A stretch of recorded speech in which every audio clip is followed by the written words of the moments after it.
Good afternoon, everybody. This is Joy Lageray. I'm your host today, and we are interviewing with the Midnight Hour Band and Humphrey. With that, be- with that being said, I'd like to give a shout out to my sponsor, well, I can't talk. That chicken did it. Luscious Moss Studio, owned and operated by Chad Chris in Edgewood, Washington. He caters primarily to drummers and guitarists. However, he does produce music, and if you have any needs, do contact him at either Luscious Moss Studio or Chad Christ in Edgewood, Washington. He is on Facebook, and you'll find him there as well. So with that being said, I better turn on our comments here and we can get started. So Cheryl, I'm going to start with you. I might have to interrupt you to answer any questions of our viewers that happen to be on. Uh, we already have 5 people in here and a lot more that don't identify us, but here we are. So one of the first things I want to know about, and I would like you to tell the people who might be listening now and later, a little bit about the band. 17 years and I've never seen or even heard of it, so shame on me. But anyway, go ahead, Cheryl. Well, apparently we're very good at keeping a secret. So I've had a very musical background, and when I turned 44, I decided that I wanted to sing Janis Joplin and the blues and classic rock, and because traditionally everything I had done was in that sweet soprano thing, and I knew that I could growl and scream, so I wanted to give it a whirl. That's right. So we hooked up with a couple of brothers and started playing together, and then all of a sudden they vanished, and so we had already made some traction, and so we did the day after Thanksgiving 17 years ago. We held auditions at our off-the-grid farmhouse. Cool.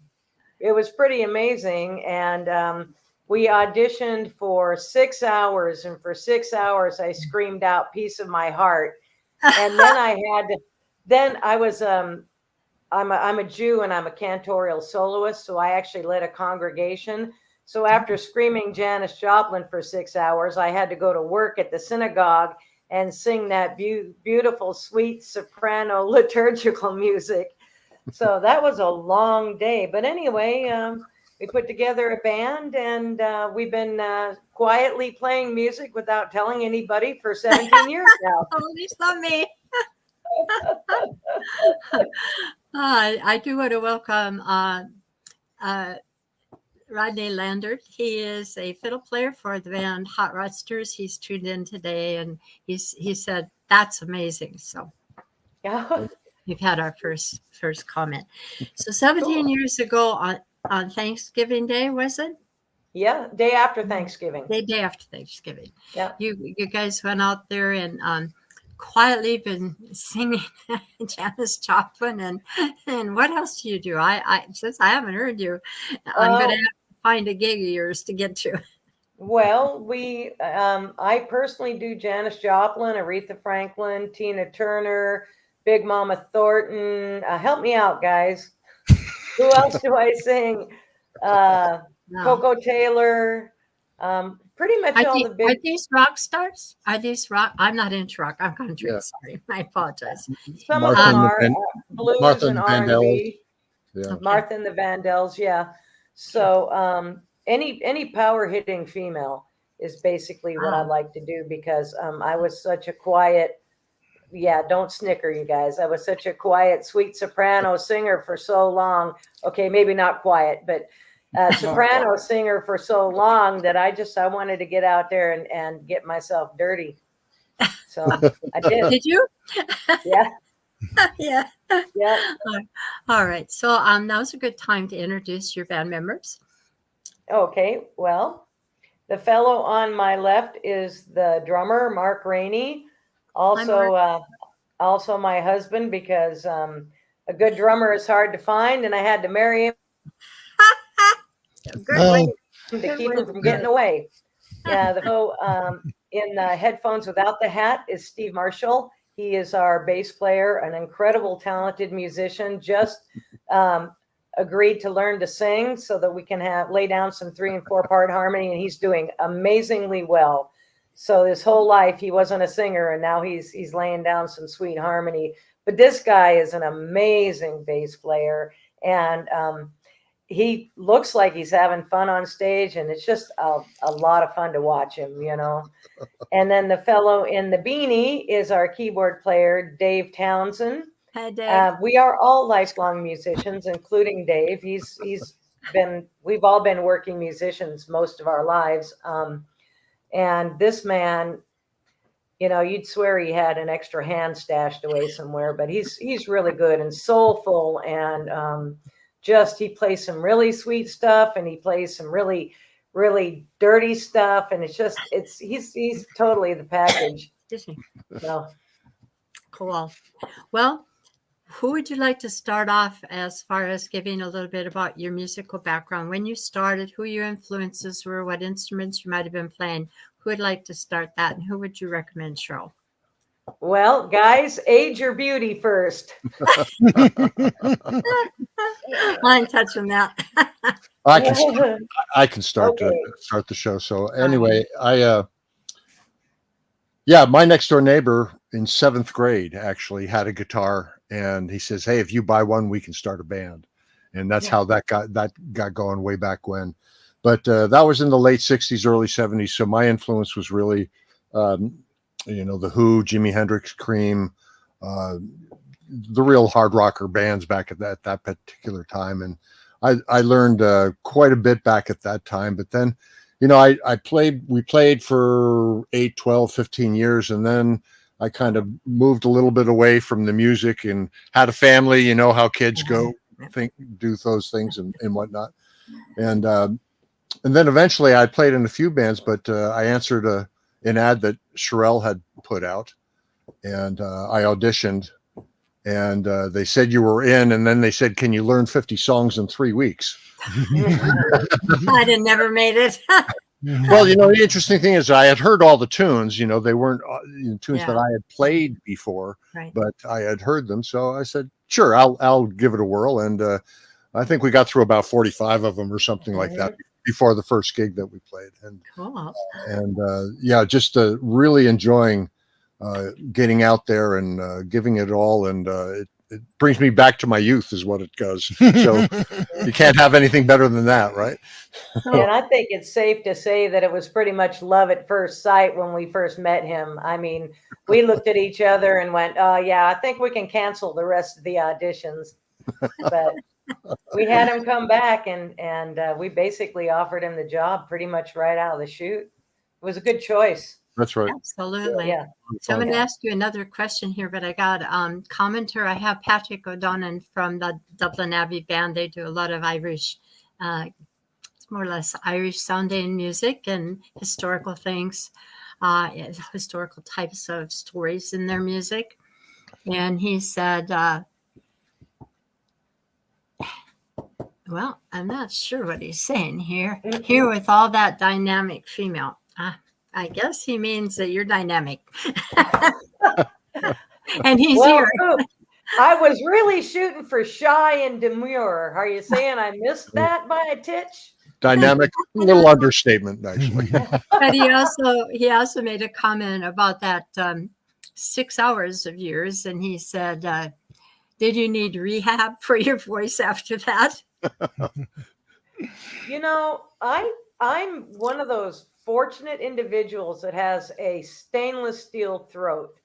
The only time I ever got hoarse is we had 2 4-hour gigs back to back in the same day. And then the next day I had to go to Bremerton to lead High Holy Day services for about 10 hours. But normally I can growl my way through, every Janis tune we have and everything else we do and not even have a sore throat the next day or be even hoarse. So I'm very blessed. You are, indeed. I guess you're doing the right thing. Yeah. So my question for Steve is this. You started, how old were you when you started playing? 7th grade. I was like 14, 15, somewhere in that. And actually, that's a little later. So, yeah, about 13, actually. Okay. And when did you When did you get your first paying gig? My first paying gig, my gosh. It was at the basement of a YMCA. We were a three man band. It was we played like the Jimi Hendrix type stuff. We actually did James Brown. I break out in a cold sweat too. That was a lot of fun. But I can remember it was called actually the little club was for teens, and it was called the Purple Haze. Ah, And I think we got $25, which back then, I mean, we felt we were rich. yeah. Between the three of us, we each had $8 a piece or something like that. Was that in the 60s or That was 70s? it. That was in the 60s. That was more Yeah. like 66. $25 is probably a lot of money at that time compared to today. The funny thing was I went through an old box not too long ago and I found some of those old contracts from back in those days. We actually did have a contract when we played for $25. What do you know? Well, But that was a lot of money back then. I mean, I can remember in the 60s, my rent was $90 a month. Exactly. Gas was 19 cents a gallon. That ages me, but okay. So I think I'm going to move on to Dave. But between the time that you had your first paying gig to the time that you joined this band, what were you doing during that, other than raising a family and probably had a full-time job? Is that for me or for Dave? No, that's for you. Oh, that's for me. Yeah. So Make something up good. I'm sorry, say that again. The first paying gig to What were you doing in between? in between. Well, interestingly enough, Get ready. This is pretty amazing. I played in high school. I went to college, and I played around, but we didn't really play a lot. Then after college, I had my business degree, got a regular business job, and then said, well, now wait a minute. I was back again with my same high school musicians that I played with 6 years ago. And they said, well, yeah, let's start the band again. And we did. And then we had so many more gigs that I quit my business job. I said, if I'm going to do this, I'm going to try it now, when I'm in my early 20s at this point now. And then that next paying gig, then we started to play around New Jersey and then New York and up into Massachusetts. And then as far down as Florida. And we did that for quite some time. And then, as bands go, people go elsewhere, people join other bands and things. But interestingly enough, I'm still in contact with my guitar player that I live next door to. And Wow. we still play online sometimes as far as that goes. So, but actually, as far as paying gigs now, and the funny thing is there's not a lot of change from back then to now as far as How much you get paid? we get paid. Yeah. Amen. As far as that goes. But it's still a joy. And really, we get paid to move the equipment and set it up and tear it down. We don't get paid while we're playing. Right. You play for free. Yeah, we play for Pretty free, much, but yeah. it's moving the equipment that we get the money for. Absolutely. I agree with you. Well, I guess that brings us to you, Dave. Where did you start and where did you go and how did you get to where you are now? Well, I'm 71. That's a long story. Yeah, but you love to talk, Dave. You got 3 minutes now. My mother signed me up for piano lessons when I was 9, maybe 10. And after a couple of weeks, she came to my mom and said, I feel bad taking your money. I can't teach this kid anything. No. He will never learn to play the piano. And I got busted because the notes were too confusing. So I just would listen to the teacher play through the song and then imitate her. Yeah. Yeah. So then I tried trumpet. I actually learned to read the dots for trumpet, but it didn't fly. But then in high school, I realized that there were 2 ways to impress girls. I knew girls would be in there somewhere. Absolutely. Well, you could be a jock, and I tried that, but you're all sweaty and stuff. It's no fun. You could be an academic, but that involves studying. But I noticed coming out of the locker room after a football game that all the girls were up around the stage talking to the band. I said, "There you go. That's my ticket." What you think? Sure enough, it worked. I met All right. my wife on the road, and it worked out. Were you a musician then, full-time musician all your life? Most of it, yeah. It was a way to put off having a real job for as long as possible. Did you Um, have to learn the classics, or did you have another? What kind of music were you into, or what was your influences? well, I would play whatever someone would pay me to play. Well, That's a good been idea. pretty broad. Pretty broad. I've played weddings and things. I've also done piano gigs. And sometimes the bride will give you a piece of music and say, "This is what I want to hear," and it's something that just makes you gag. But you're charging them money, so Yeah. you do it. So you do know Um, how to read music then? Nah. Oh, Nah. I can pick through it in a pinch. Have you played through Germany? Played I- all around Germany. Yeah, Wow. I moved to England when I was International star. well. Actually, it's a way to work illegally in other countries and not get arrested. I worked in England without a work visa. I worked in Germany without a work visa because we had an unscrupulous manager who took a little extra percentage to make sure we got paid cash under the table. And so when I came back to the U.S., went and formed a band and called an old buddy of mine that I'd played with in Germany, and he came over and we made a band and figured out how to do it. Got an agent and started working. We worked pretty intensely for about 6 years. I bought a house with that money, so I guess that was a success. I never got rich, Absolutely. but eventually that wears you down, and what'll get you is you start not liking playing music anymore. It becomes a job. So I went a few years and didn't do that anymore, and didn't do that. Well, I did it on like weekends and stuff, but once in a while. Right. But like Steve, I saw an ad that Sherelle wrote, and Sherelle. on Craigslist, and it sounded like they were having fun, and so I just sent her a message. We should talk. I got Mark and Sherelle on the phone, and that was 7.5 years ago. Good job. Still going at it. Still having fun. I said your name right. Well, that's an amazing story as well. I just, it never amazes me how what a journey musicians have in their life. I mean, the older you get, the more of a journey you have to tell, right?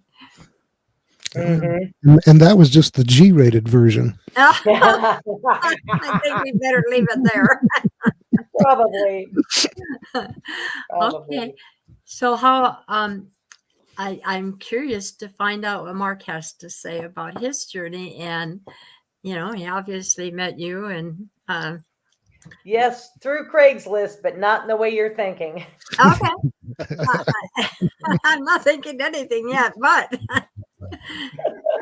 hi Mark, go ahead. Okay. I grew up in Chattanooga, Tennessee. Where? I'm sorry, couldn't quite hear you. Chattanooga. Oh, wow. Okay. Yep, there really is a Chattanooga. There's a song about it. Yes. So I got the drumming bug around probably 1970 and started hassling my parents. They gave me a snare drum. Yeah. So I kept hassling my parents, and then they gave me a tom-tom and a bass drum and a cymbal. But no sticks. There's a story there. One pair of sticks. I still have them, actually. Wow. But I started saving money and buying and adding pieces till I had a whole drum set, and eventually, of course, started off with my first band, which was very loud. Probably not that good, but it was loud. And that continued until economic situation in the late 1970s, and Chattanooga compelled me to move out to Seattle, where my brother had a job waiting for me. Cool. Yeah. And This is then a I good continued place. with that for about a year and a half. And then you might recall, people in our generation, that there was a terrible recession back in the early 1980s, and ended up forming a band with 3 other guys who are also broken out of work, called the Recession Blues Band. And Fitting. That sounds we good. actually tried to make a living at it. It's sort of the proto version of the Fat James Band, if people out there are familiar with James. Not me. But we went at that for about 2.5 years, and then that fell apart. And then I went through some personal changes, ended up married with a kid and a house payment. So that was kind of the end of full-time music. And then I got started with another band that was specialized in San Francisco rock. And that band was pretty popular and successful. I was kind of like, it's called Jack of Roses. I was kind of a little bit of a minor rock star at the time. People actually recognized me on the street and stuff. Oh, Wow. Yes. yes. Uh, After that, there was a succession of other bands of varying levels of success. And then first marriage ended up in a divorce, and I started looking around for something else. At the time, I'd gotten also into world music and was playing hand drums in a band at the time rather than a drum set. Right. And about the time that fell apart, I started dating, and ended up meeting a lot of Sherelle. trouble Had doing no idea whatsoever that she could sing rock or blues or anything like that. I knew she had the pure folk singer kind of voice, but had no idea she could do that until she just opened her mouth one day and did it. Yeah, actually, the first thing he ever heard me sing was a Jewish liturgical piece for High Holy Days. Yep. Yep. And I also ended up playing Jewish music, Jewish sacred music with Sherelle while she was working at the temple. Yeah, we had a band called Jubilee. And It was pretty cool. Also playing hand drums at that time. And then one day she just piped up and said, "I want to start a rock band." I was going, "Are you sure you want to do that?" it's a tough business being a rock cover band. It's a lot of work, a lot of things go wrong, and sometimes the rewards don't add up to all the work you put in. Doesn't matter, it's fun. But you try to have a good time doing it. And so we just, like Sherelle said, we just set up in the house one day with the generator running, and Yeah. enough people showed up to start a band up, and that was the early version of this band. Mm-hmm. And there have been some changes in personnel over the years. Yeah. For various reasons, but the band has continued on. Surprisingly pretty much right enough, up until now. yeah, for a band you've never heard of, we're actually usually pretty busy. Yeah. Yeah. Well, I'm going to start watching because I want to see you live in person. I like Janis Joplin. I mean, of all the things I didn't like about rock, like breaking guitars, so which I couldn't afford at the time. Right. So, other right. things. But and the language, I was raising kids, and that wasn't too cool. But I did like Janis, and I know she had a troubled life. I know I've read enough about her, but my God, that girl could sing. Yes, No she doubt could. about it. So that Yep. brings us to you. The end of Mark's story is that you were dating, he found out you could sing, you got married, won a rock band, and had one for 17 years, right? Yep. Yep. Well, I want to talk a little bit about Nick, who's not here to speak for himself. Okay. Nick is our There's guitar another? player. Okay. What's that? Here's Yeah, he's at work. He's got to do that little working thing that we all, Yeah. He's try a to get away young from. one. Is by he young playing- one? He's the young one, right? Yeah, he is. He's you guys, is he 28 or 29 now? Oh my gosh, he is young. He's 29. Yeah. He's Yeah. He 29. was 27 when we met him. Yeah, he was. He's been playing for a long time, relatively speaking. But for a young man, he is probably one of the most. He has the most raw talent of any guitar player that I've worked with, and he is now in the part of his life where he's becoming seasoned. So you know how it is when you're young, you're enthusiastic, and there's a lot of notes out there, and you intend to play every one of single one of them over and over again. But I originally answered an ad that he put up on Craigslist looking for people to jam with, and when I talked to him on the phone and he told me his age, I thought, oh, there's no way this could possibly work. Why is this young kid going to want to play, the best in geezer rock?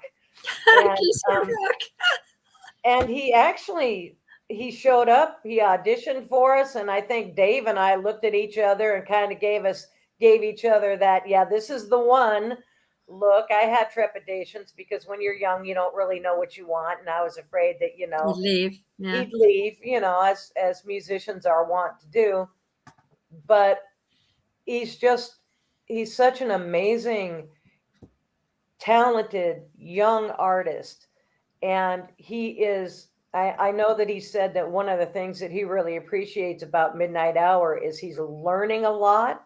Yeah. And he told me the other day that, and I don't know if this is true, he may have just been kissing the queen's behind, but he told me that part of the reason he's the guitar player he is today is because of Midnight Hour. And I think if you can bring a talented young musician up through the ranks, I mean, you both got lucky. And I do want to say, and he asked me to tell you this, for all the young female viewers out there, our little Nikki is single. So, No, we don't even have a picture of him. Did I put one out on the you did. internet? I did. did. Okay. Yeah, Look yeah, for the lead on the promote. He's a long, tall drink of water with the guitar in his. I think I remember. Who he Anyway, was. we're really lucky to have him, and I think everybody would agree with that. And he just, when you see him play live, he just lays you back in your seat. He's so good. Yeah. So yeah, we're fortunate. But does Humphrey have any background? Yes, Humphrey is our lead chicken. Came in a package of 3, as I recall. No, not Humphrey. I have another 3 that came in a package of 3. But Humphrey is the largest of my chickens. There he is. That was Humphrey. That was Humphrey. Can you Yes. translate that?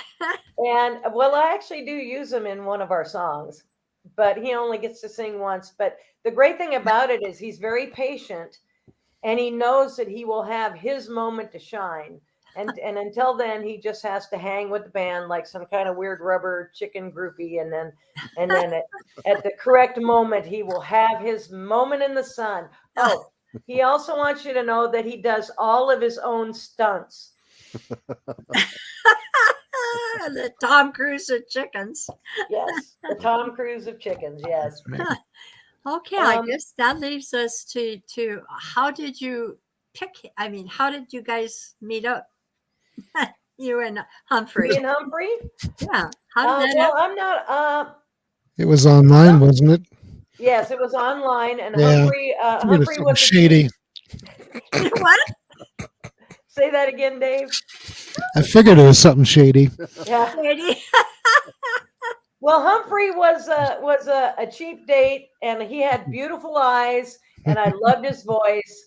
And I asked the drummer, "Can I bring home, another entity into our relationship?" And since he had no idea what I was talking about, he just said yes.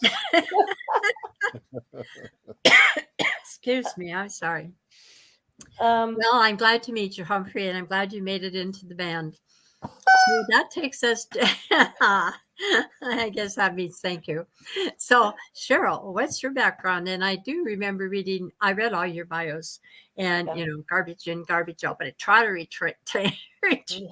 retain it, but that doesn't always happen. But the people out there may not have read it. So, Right. my listeners may have not had time to do it. So, can you give me a rundown of when you started, who your influences were, if you Sure. started with the instrument? Now, it sounds to me like because of your Jewish faith and singing, that's probably where it started. Is that correct? No. Nope. Okay. No, I'm a Jew by choice. I converted. So I'm not a cradle Jew. I wasn't raised in the faith. Okay. Um, Actually, that story I told about being crammed in the cubby hole behind the back seat of in the Volkswagen Bug is true. I was the youngest by many, many years of 4 children, and we had 2 Volkswagen Bugs, the family did, and the 3 teenagers would sit in the back seat. Well, that didn't leave a lot of room for me. So they used to stuff me in. Remember the old Bugs? They had a little cubby hole behind the back seat. So that's where I rode. Oh my gosh. And being slightly isolated and self-entertaining, I started singing at about 4 years of age. Oh, And yeah, it was I mean, I would have never thought. But anyway, um, then about that same age, my mom was really into Harry Belafonte.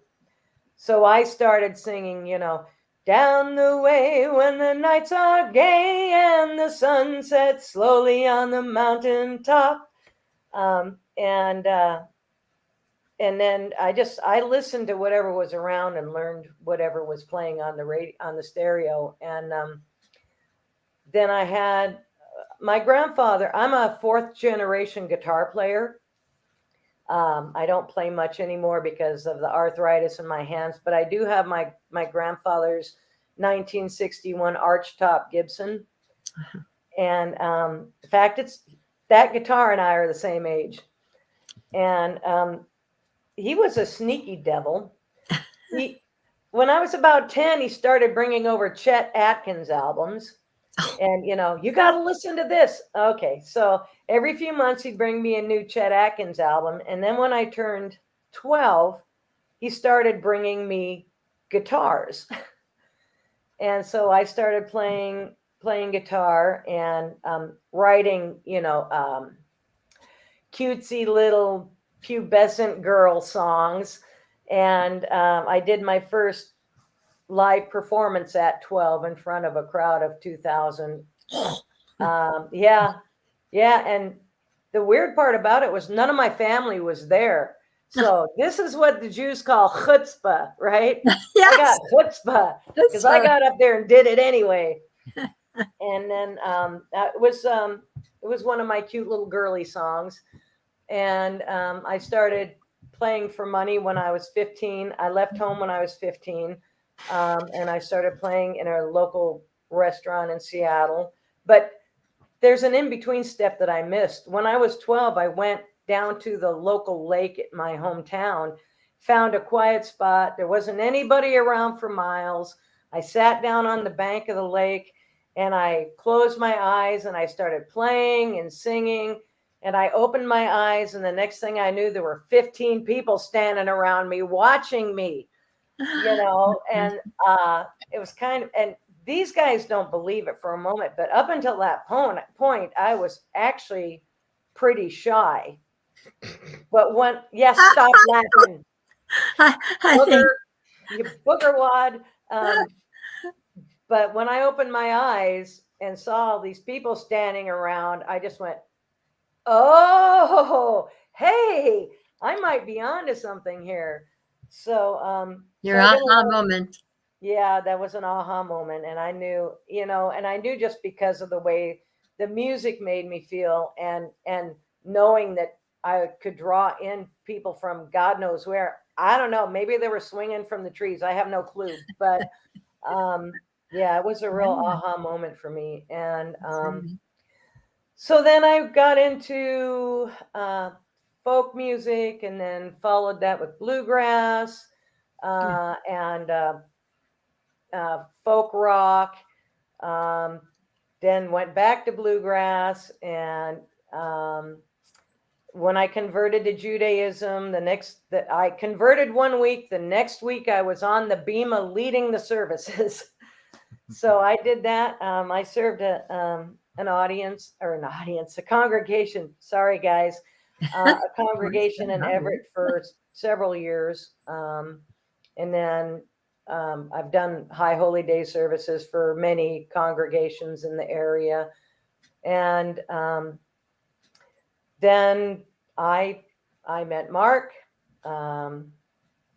and that's when I knew that I had done that sweet soprano stuff. I have a range from alto to first soprano, and I love the sweet stuff. I really do. We formed Jubilee. Jubilee was doing really well, and I had just decided that I wanted to. I knew I could growl, and I knew that I could belt it out, and I wanted. My whole life, I probably was more equipped to sing the blues when I was younger.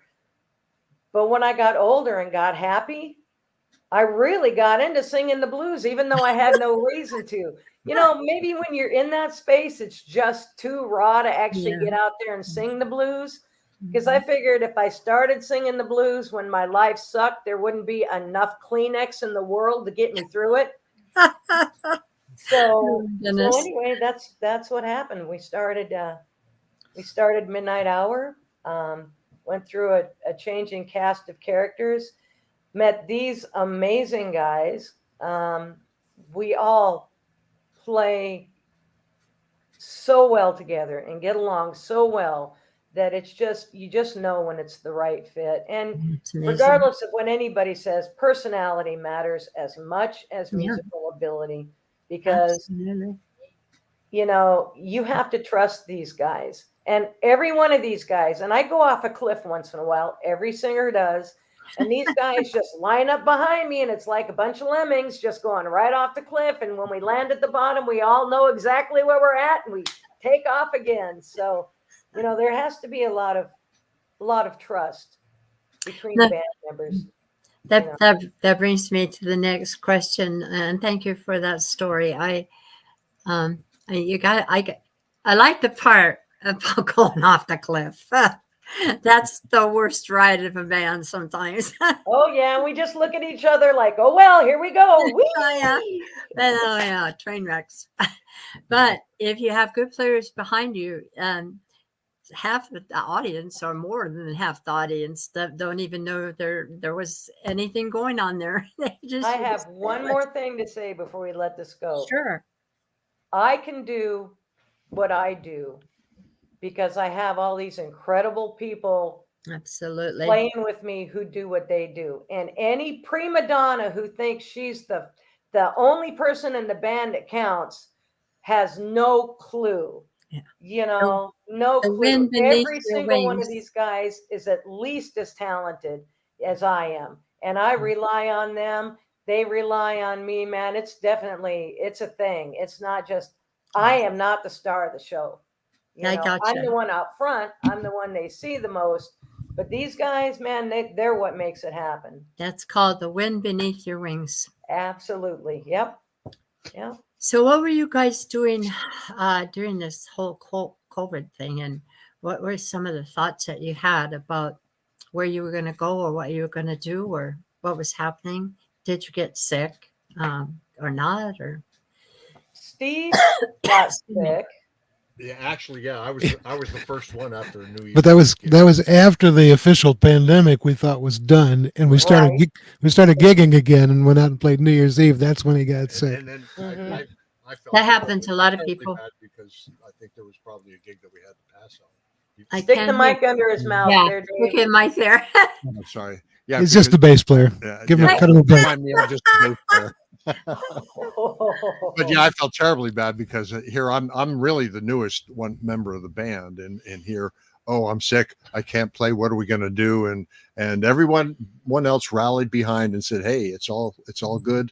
We're all going to probably get it or have had it, and everybody still understands the context behind it. And just as a side comment too, I think what I find with us being in the stage that we are now is that we've gone full circle. We've been through a lot of different bands and scenarios and whatnot. And when we get up there now, we're really doing it for the joy of playing. Yeah. And that's the real key is that we're following our passions. And maybe that's what Nick sees as being a young gentleman here is that we see how enthusiastic we still can be at this age as far as it goes. Well, age has nothing to do with it. It really doesn't. It doesn't matter at all. But except for when you're moving the equipment, I guess. Yeah, then it matters. That's when you. That's when you appreciate having a 29-year-old in the band. Plus, he's also taller than the rest of us. He's taller than the rest of us. So tall guy, I got to reach this thing. The top. During the when everyone was sequestered and bands were breaking up and there was no gigs and there was no audiences, we kept on going. We didn't have any gigs, but we went out and we rented a Grange Hall. Mm-hmm. Mark made some gobos. They call them in the movie industry. What are they? Dividers. Partitions. There we go.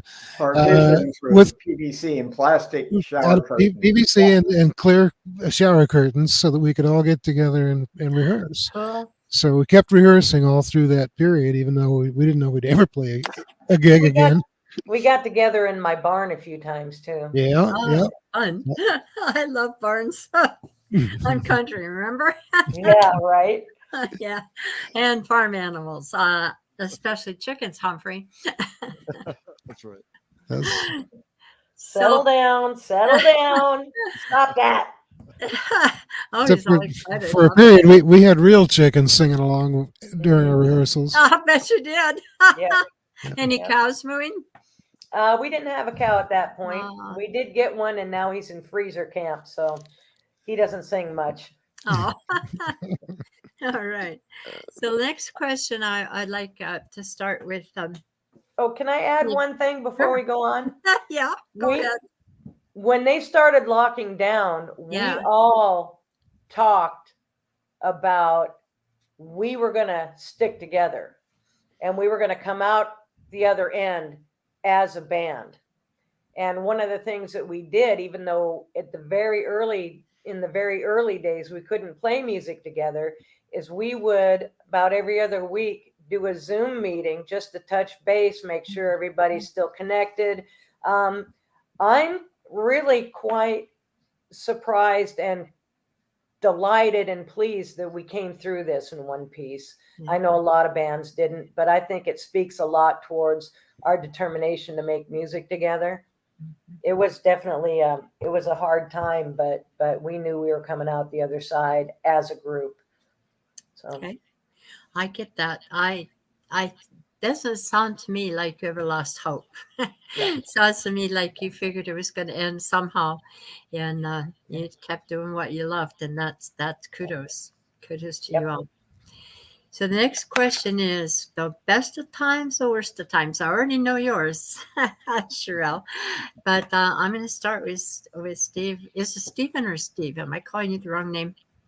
No, actually, Steve is fine. Steven's when my wife is mad at me. yeah. No, either way is Right, okay. Stephen. Best of times and worst of times. In your musical career. Yeah, and I think back, there's some of the times I think of is when you have something going good and then somebody leaves the band. Yeah. That type of scenario and whatnot. But you're mentioning all these different ways of how we're practicing in the barn and whatnot. And I remember specifically in New Jersey, we played in this old house, and that's where we practiced, but we couldn't afford the heat, and it was winter, and we're there trying to sing, and you could see your breath as we're singing and whatnot, and that was quite the to do. I can't say it's the worst of times, but then sounds like the worst of times. Yeah, but what made it worse is some Yahoo took a log and put it in the fireplace to create heat, but it was filled with creosote, and so we had all this Oh. creosote right under there. Oh, We're breathing that as we're playing and stuff. oh, that's So- bad. So that was quite an interesting thing. The best of times, there's those moments where you go, oh my gosh, this feels like $1,000,000 Yeah. when you're on stage, and that could have been back in the '60s, and that could have been just on our last gig too, as far as that goes, because that's the reason why we go out up there is to feel that joy, and then knowing that you're giving it your all to other people's in the audience, and when the audience reacts well, that's the cat's meow as far as that goes. That's wonderful. Yeah, Well, that's the best of times, absolutely. and we keep looking for that more and more, and actually we're getting it more and more too. So that's Yes. that's the fun part. So that's where I'm at on those good times. So, well, Good times, bad times. That's a Led Zeppelin. Dave, you're on. You got the mic. I got the mic. There you go. Probably the lowest period was probably packing up at our last gig. Remember how tired we were? Oh, yes. Steve and I used to ride the gigs together, and we were just both saying, "Man, I'm beat. This is past my bedtime." But it was it was a lively crowd, and you get It like was. you were saying, you get that feedback loop going. You give your some energy out, the audience gives you some energy back, and Yes. Yeah. Positive regeneration. Fortunately, we had Nick to help out. We had Nick helped us carry some speakers and things, and it wasn't too far from home. We've done a lot of gigs that were like a 2-hour drive away, and yeah, us old people, we don't like staying up late like that. I wanna Speak interject for a question. yourself. Well, I'm the Well, old. I'm now the oldest in the band. I want to interject a question for you guys. Are any of you songwriters? Do you sing original music as well? Yeah, Yeah, I think probably all of us have taken a turn at writing originals. The last song I wrote was "You Guys Better Not Laugh," was a love song for this guy, Uh, and that was many years ago. But yeah, I've written probably 100 songs, but Do you do them? do you do them?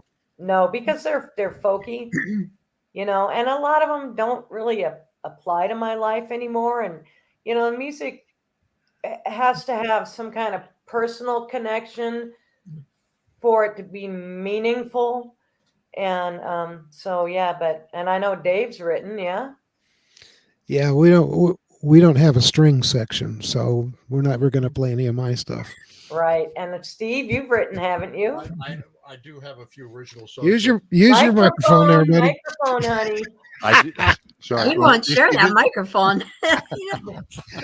I'm still getting used to that, being a singer now and whatnot. I did a little backup way back in the days, but not like and it's actually been very good, because along with finding our passions or following our passions is to also enhance and get better at our own craft and making the music and things like that. And that's what really feels good. But where were we? What was the actual question? Talking about writing original music. Original music. I do have a few originals, but me being the new kid on the block, you gotta do that on a little bit backhanded basis. You don't want to just come in, hey, I've got all these new tunes and we're going to play them and they're going to be a smash hit or anything. How many years have you been the new kid? I thought 7, was it? No, actually, Dave was 7 years. Oh, okay. I actually joined the band about 1.5 years ago. Oh, you are. So I'm the newbie, The new guy. and I hear about all the other ones that have come and gone and things like that. And that's all. It's all good because as mature musicians, we actually get used to that scenario that, well, bands are going to break up, bands are going to reform and get better and whatnot. And this is what's nice, is because now after the year and a half that I've been playing is we can feel more of a cohesive unit, being all of us together. And Mark and I, as far as the rhythm section, and the drums were syncing up really well these days, Mhm. and things like that. So that's where it all comes in. But as far as original tunes, I have some, but I haven't written a whole lot myself. As far it's like, I'm just the bass player, right? Without a microphone a lot of the Well, time. yeah, that's true. That's true. Okay, so we're moving right along here. I only have 10 minutes left. So, Oh dear. um, I want to talk about Nick real quick. Nick is a prolific writer, and he has just put out an EP. And I know he's constantly putting out new music. So Nick Ostry, if you get a chance, anybody in the listening audience wants to check him out, you can go to Midnight Hours page and probably find a link to his page or whatever. But really, you should check out his stuff. all right. So really quickly, what was your best moment, Dave, when you were playing your music? What was in your journey? Oh, best moment. Let's see. This is G rated, right? Every moment's pretty good. There up, little ups and downs. The first version of the band, when I joined it, had some weaknesses that frustrated me, and they got over them. And they're no longer weaknesses anymore. So pretty much every time we play, in fact, even when we rehearse, I have so much fun rehearsing. I don't care if we don't have a gig. I'll agree with that. Sometimes Yeah. it's like, wow, that sounded good. Well, Yeah. how come we don't play We- that when we're we- playing out? Oh yeah, we have a good time when we're just rehearsing. Mhm. Mark, that brings us, and I get that. I really do. I usually enjoyed the rehearsals as much. Of course, there was food and drink. Hey, I provide snacks sometimes. It does. We actually have a cheese maker in our crowd. I make Cool. cheese and bake bread, and I feed the guys. All Yeah. right. Well, Mark, what was your best and worst moments in your career, in your musical journey? Best and worst moments. Ooh, that's kind of. Mark's a pretty even keeled kind of guy. Say that again. I don't even think about some of the worst ones. Well, that's an answer. I can accept that. We've all had some of those. Probably when we first started playing rock and blues with Midnight Hour, just playing with Sherelle. And That had better be your best moment, honey. that didn't really work. That was, really, really a good thing. Because we're both able to keep going with music, which is real important to both of us. Yep. And being married to a musician that you're in a band with, sometimes it doesn't work, but it definitely works for us. It is a big thing that we get to share the thing that we love the most with each together. other. Yes. Because when you get down off the stage and you got that high, right?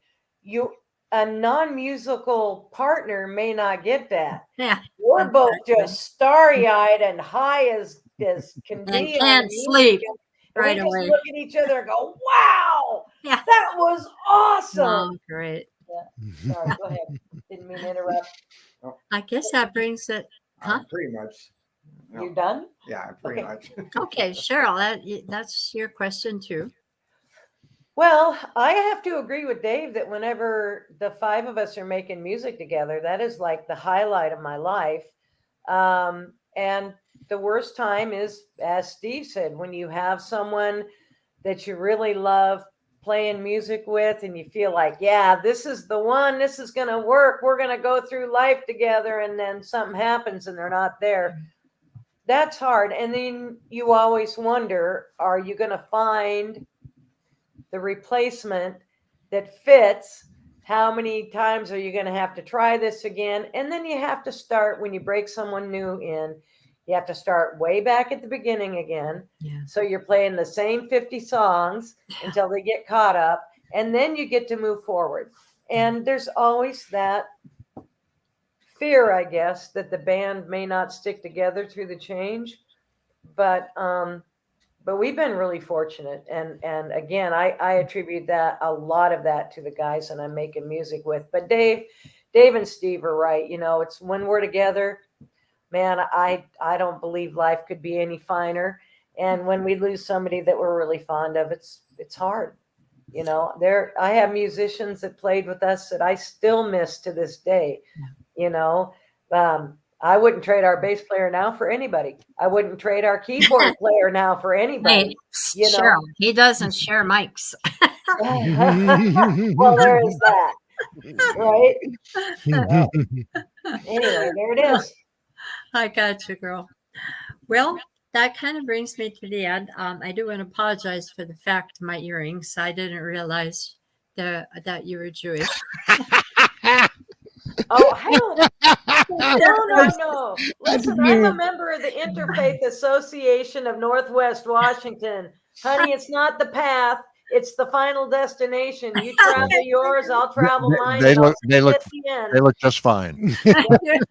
No, I'm sitting here thinking, oh my God. Faux pas. Mark isn't a Jew, and somehow we still managed to make it work.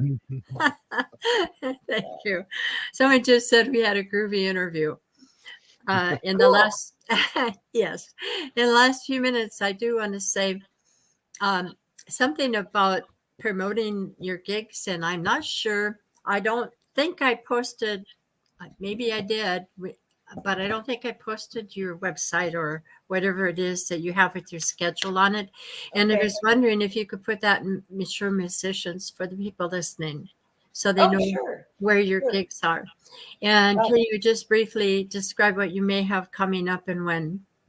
Well, May 27th, we're going to be out at the Rockport Bar and Grill, and that's going to be a fun party, you guys. You don't want to miss that because it's Mark's birthday is May 26th. My birthday is May 29th, and they're going to throw us a party. Cool. I Maybe- probably should have told you about the April one first because it's first, but I got all excited about the birthday party. Well, you should probably tell them where the hell Rockport is, because whenever I tell them, I know. Cool. they say where.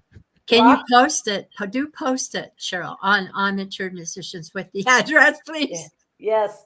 Rockport is upriver, Highway 20 out of, like Mount Vernon. You head east up Highway 20 and you might want to pack a snack. It's a bit of a drive. Yeah. And then April 28th, we are playing at the Hub, which is also upriver in Concrete. Oh, Which is not, you can pack a half a sandwich, not a whole sandwich to get to Concrete. and that was April. And What? it's upriver on Highway 20. What was the date What's on that? What was the date? April 28th. 28th. Okay. And that's going to be a fun one too, because they're having a sort of throwback Thursday 60s/70s theme party, which is like cool because that's who we are, so that's going to be fun. And I can't, not off the top of my head, but our website where you can find all that stuff is really easy. Okay. It's midnightourband.com. Oh, yeah. That is easy. Yeah, I think Dave's looking it up. Dave's looking up. Are you looking up our schedule, Dave? Yeah. We're actually where's that in on Lake City Way in Seattle? The Shanty. June. We're going to be at the Shanty Tavern. When? Gosh, Dave's gonna take it, Dave. June 9th. That's June 9th. Okay. June Yeah. 17th, we're at Bailey's Corner Store in Clinton. Okay. Hitting all the big clubs, the big towns. Yeah, actually Angle's Pub in Edmonds. Yeah, On That's August- a hopping joint. Yeah. August 12th. That's a hopping joint. And Yeah. it is. actually, the winery in Cedro Woolley is in mid-August too, August 18th. Yeah. Yeah, Yeah. and that's an outdoor gig. That's- And we're going to be playing at the Gold Dust Days Yeah. Where's that at? in Gold Bar. Ah, okay. It's an outdoor festival. Yeah, I've been there. I Well- played there. And don't forget Remliger Farm Yes. in Right. Carnation. Yes. where- I was just there last night. where Oh, they have cool. like horses They and don't hire stuff. me. I don't know why. Anyway, go ahead. Sorry, Dave. Dave, can you repeat that, Well, please? I was just going to say they have horses, they have ponies. And one of our sheep. Wine and beer. And one of your what? Sheep. Sheep. We're farmers. We're organic, Oh, off the grid farmers in our day life. yeah, cool. So yeah, they have one of our sheep. So when is the Remlinger one? That's September 1st, actually. That's Okay. a little ways down the way. That one is close to me. I want to go to that one. Yeah. Cool. Yeah, Remlinger Farm has remodeled, and they've got this huge area where the sound just reverberates through the whole building, and it's really great sound. I noticed that they had some other people come in and set up the sound, so now they have speakers and everything. So Yep. it sounds like it's going to be really great, and it'll Should be be. warm. And the doors open up because they're like big, huge glass garage doors. Yeah. So if anybody lives in this area, that would be a good time. So yeah, one yeah, of our fans had asked when we're coming to Carnation. So this is when we're coming to Carnation, you guys. September September 1st. 1st. and so it's midnighthourband.com, and we're also on Reverb Nation. Is that right? Oh yes, Cheryl? yes, I Yes. know. I'm there So- too. So Reverb Nation is reverbnation.com/midnight hour RNB. RNB. Yeah. In fact, we're also on YouTube under that same name, Midnight Hour RNB. okay, that was a slash. Yeah. All right, I'll look there. And you have your music there. You have your music recordings there. Yes. Yeah, we do have videos. Great. Super. Well, it's that time. It's 1 minute after the hour. I've kept everybody over time, Wow. I guess. Oh, well, That thank was you. awesome. Thank Thank you you very very much much. for Yes, having Thank you. us. Thank you Oh, for having us. Sorry, Spread the buddy. word, people. We don't want to be a great secret for much longer. We're ready to break You're out. coming out. You're coming Yeah. out. There we go. Thank you, Joy. All right. Yes. Thank you. Yes. Thank you. for coming, and I wish you all the best in the future. And I often have people back again when they have something coming up that's important that they want to get out. Cool. And I do have enjoyed my day to day, and I will be sending you the link to the YouTube recording so you can use it in your EPK or any way you want. Send it to anybody. People Cool. do watch later after they get off work, so there will be more people watching this interview. So do take care. Thanks for being on my show, and thank I'm you. very proud of you for being able to do the electronics to get in. We're old. We're not dead. All right, guys. All right, See you thank later. Bye-bye. Bye. Bye. Well, that's it for me. Oh, that was great. I loved it. So I do want to tell you that I have another interview coming up next week on Monday at 2:00. I don't know who yet. I didn't look, and I apologize. So at any rate, I'll catch you down the road. Thanks for joining us today. And I really like this group. They're fun. So go see them. All right. Take care. Let's see if I can get out of here gracefully. Bye-bye.